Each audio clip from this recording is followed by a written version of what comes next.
Hey, have you ever felt like you were just winging it with your goals? I do. Let's sit down, talk about how we can set intentional goals that we can achieve in 2025. Trust me, your future self will thank you. And by your future self, I mean my future self, because we all need the help.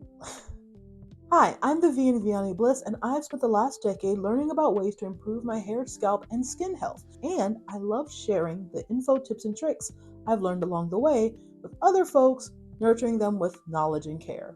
But I have not been so great at setting my goals and achieving them, and I want to be more intentional about that in 2025. Hopefully, in this video, watching me set my goals will help you to set yours more concretely. So I got the idea for this video from watching Ali Abdaal's video about setting evidence-based goals and achieving them. Two things about that video stood out to me. One, evidence-based. Anyone who knows me knows I love data, I love evidence-based, I love research. I like to know what people are actually saying. Now, I did not do the research for this video myself. I'm just trusting Ali's research to be correct, and it seemed helpful for me when I watched the video. And the second thing about his video that stood out to me is about goal setting. I was already in the process of doing that. I always seem to start setting goals around the beginning of December. It's never January for me. It's always the beginning of December. And I have been setting goals and achieving them, and I've been doing pretty well. But this video helped a little bit more concretely put in processes in place to achieve those goals. I'll share the link for Ali's video in the description box. Feel free to check it out after this video. So that you can get a little bit more insights. I'll be sharing the steps that I'll be taking my goals through, but if you want to learn a little bit more about the research behind it, please feel free to check out Ali's video after this one. So Ali's first step is to write down your goals.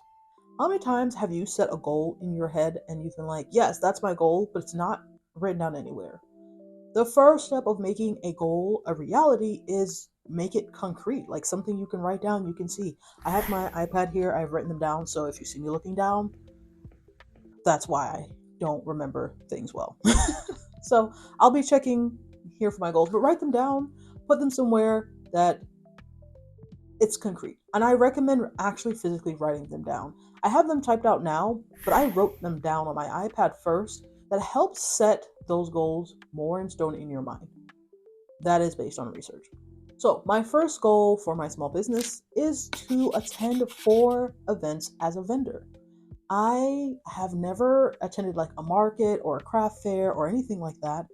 And I really want to get my business, my products more known more locally, I guess. So I want to attend markets to do just that, to get my name known more locally and to actually meet my customers in person and share with them. So that's my first goal, getting my name known more locally through the markets, events, craft fairs, all of those things. My second goal is to partner with a new salon. Currently, I am partnering with Doshi Locks. It's a lock salon based in South Korea. One of my friends, she has her lock salon and she really enjoys using my products.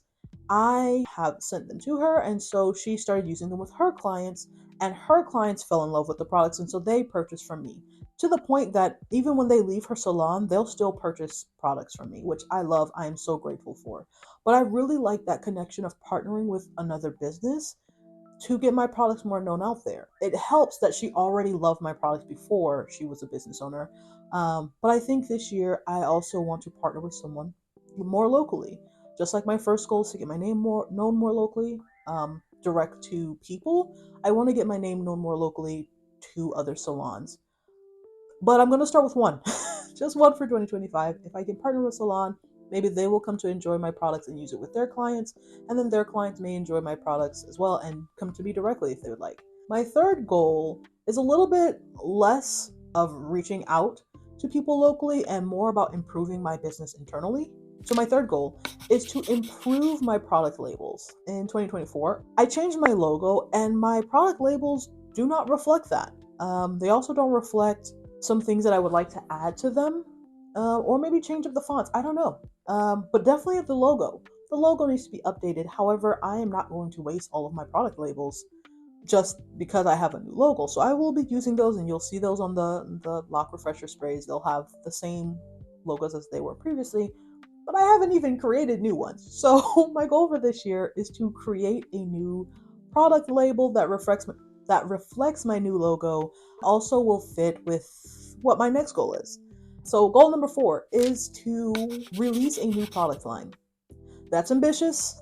That's ambitious given for what I do. Viani Bliss has been so much of a hobby of mine rather than a small business. And I want this year to be a year of growth. All the things I've talked about so far have been things that I want to grow my business in. And by treating it like a hobby, I've only had one product line. I have my lock refresher sprays. That's what Viani Bliss was started for people with locks and sensitive skin, and that's the only product that I have consistently made for people with locks. However, there are other products that I make for myself and that I make for my family that would do just as well as my lock refresher sprays, and I have not shared them. So I would like to release a new product line. I have a couple of ideas, something that will go with my lock refresher sprays, but we will see. Okay, the next goal, number 5, is to upgrade my website. Like I said, I have treated my small business like a hobby and not like as a business itself. And my website is pretty great, don't get me wrong.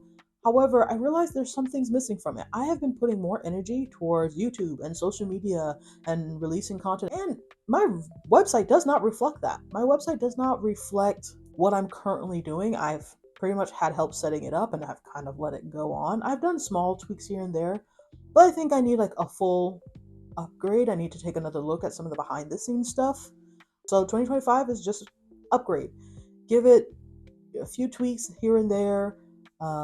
Definitely add some of my social media connections because it's a shame that I am like putting stuff out and my website should be my number one promoting thing. That should be the main place of me promoting all of my different activities, and I'm not doing that. So that's why it's a goal. Goals 1 and 2 were about more outreach locally and to actual people. And then goals 3, 4, and 5 were about improving internally my business. But the rest of these goals are more about social media. And I started to make different goals for different platforms.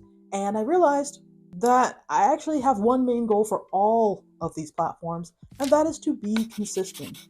But I couldn't just say be consistent as my goal because that's not measurable. You cannot measure be consistent. I mean, that is a goal you could measure, but how do I know if I've hit that goal, right? So I'm giving myself 44 out of 52 weeks in 2025 to put content out. That is 8 weeks that I could just not put content out and I would still meet those goals. That is more vacation time than I get in my actual job or any other job. So yeah, I want to be more active on social media. I want to grow on social media. That is my ultimate goal on all platforms. But in order to do that, you have to be consistent. You have to put things out for people to want to see. There's no point in saying you want X amount of followers or any X amount of subscribers and you're not actually putting out the work. You have to put in the work. So my first goal for social media, or goal number 6, is to be more consistent on social media. And then goal number 7 is to get 1,000 followers on Instagram. This one is actually a very hard goal. I know a lot of people might think that 1,000 followers is not that big of a deal. It's a huge deal, okay? I cannot fit 1,000 people in my very small space. If I have 1,000 people on the internet who are interested in what I have to say enough to, regularly see my updates, I think that I've won. I've won something in life. Also, this is the first of the goals that is not based on any input or any output from me. All of my goals have been stuff that I can do. I can be more consistent. I can attend craft fairs. I can upgrade my website. I can do all of those things. However, I cannot follow myself 1,000 times on Instagram and get those 1,000 followers. I just have to hope people like what I'm putting into my business and putting out in terms of videos and things like that to want to follow me. So that's what makes this one a lot harder. Also, this relates to goal number 8, which is to get 1,000 subscribers on YouTube, which is, I think, harder than to get 1,000 followers on Instagram.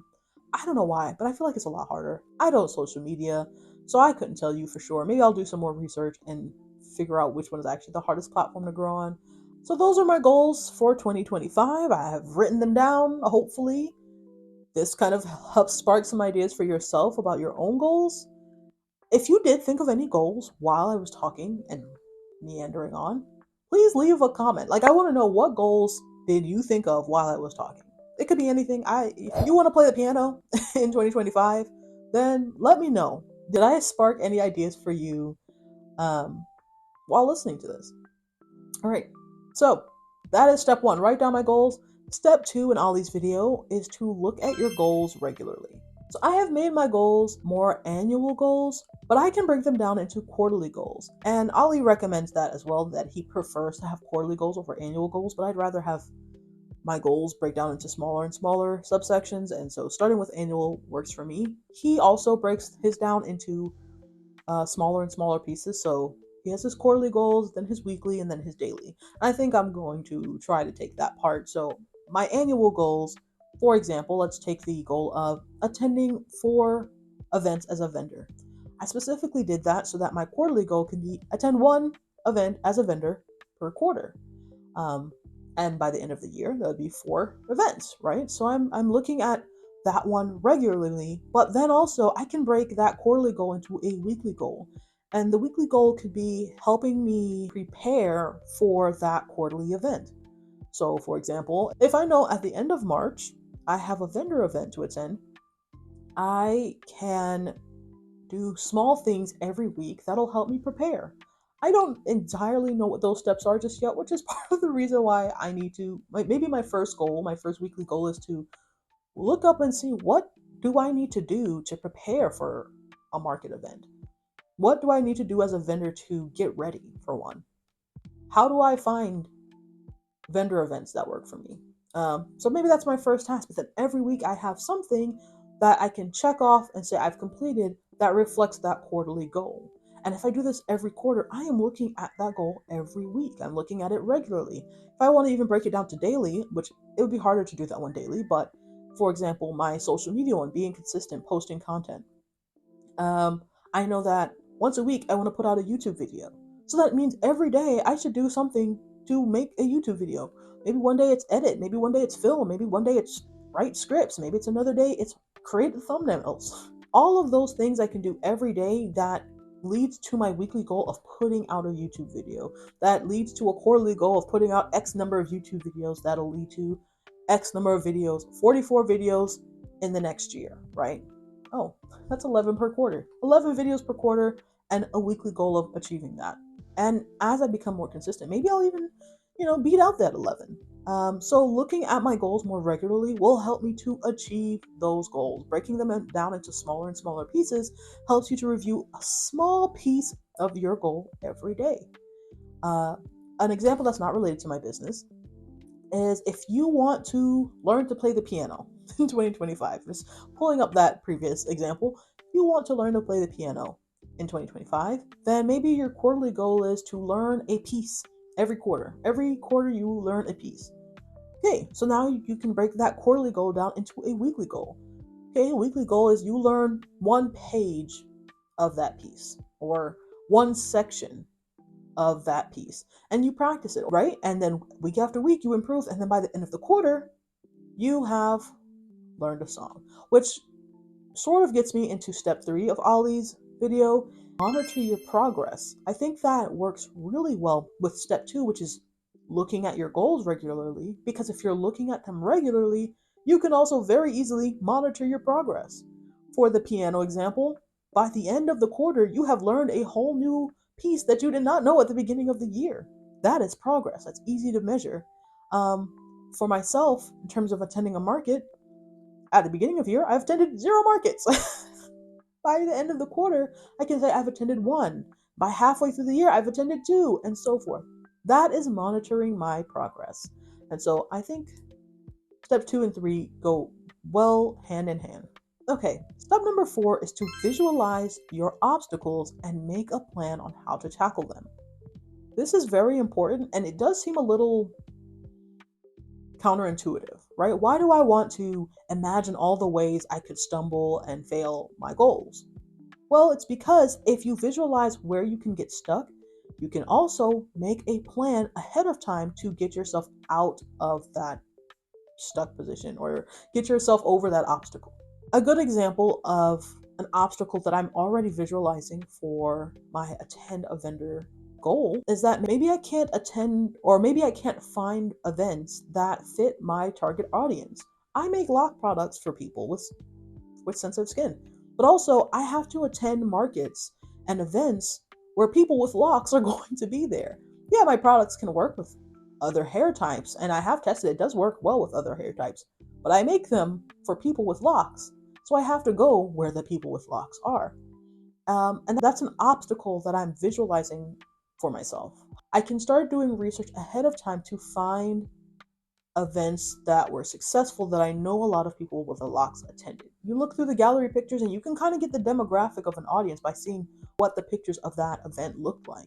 So yeah, visualize your obstacles, make a plan. If we take it back to the piano example, if you know an obstacle is, I don't have a piano, make a plan. How do I save up for it? Can I borrow one? Is there a place where I can use one? Do you go to church and they have a piano and you could use in afterwards? I don't know. But visualize your obstacles, make a plan. Think of ways to tackle it so that when you do come across that obstacle, you can just jump right over it. You know exactly what to do. You've already prepared. So I think that's a great step 4. Step 4 is really helpful for making sure you stay on track with your goals. And now on to the 5th and final step, which is to tie your goals to an identity. For me, my goals are about my business. So I need to tie those goals into being a small business owner. Like I said, I've treated this business as more of a hobby, something I do on the side. I don't really think of myself as a small business owner. But if I want to achieve those goals, I need to start thinking of myself as such. I'm a small business owner. For example, my social media goals makes, oh God, I don't want to be an influencer. No shade to those people. I don't think of myself that way. um, but maybe I need to tie it to my identity. I want to be consistent on YouTube and social media. Maybe I should consider myself a YouTuber. That will make those goals a little bit more concrete in your mind. It's kind of like writing it down, physically writing it down, tying it to an identity helps to strengthen those goals in your mind, and you will be less likely to forget them if you think of yourself as such. If you think of yourself as a piano player, like I play the piano, I'm a piano player, you're more likely to play the piano because if you're thinking of your goals, right, you're thinking, I am a piano player. Well, what do piano players do? They play the piano. You cannot not play the piano if you are a piano player. This last step is a little harder for me because, like I said, I don't think of myself as an influencer. I don't think of myself as a YouTuber. And I don't think of myself as a small business owner. But in order for me to achieve my goals, I need to start thinking that way. So that will be, of all of these steps, the hardest one to do. I think when I do have those more concretely into my psyche, I know that I can achieve those goals. So those are my goals for 2025 and my 5-step process on how I plan to achieve them.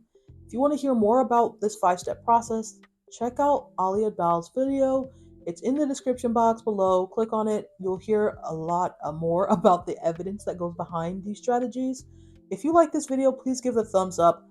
Let me know in the comments what you thought of this video, what you liked, what you didn't like, and if you have any suggestions on any future videos, please share them there. I'll respond to them in the comment, or maybe I'll create a video from it.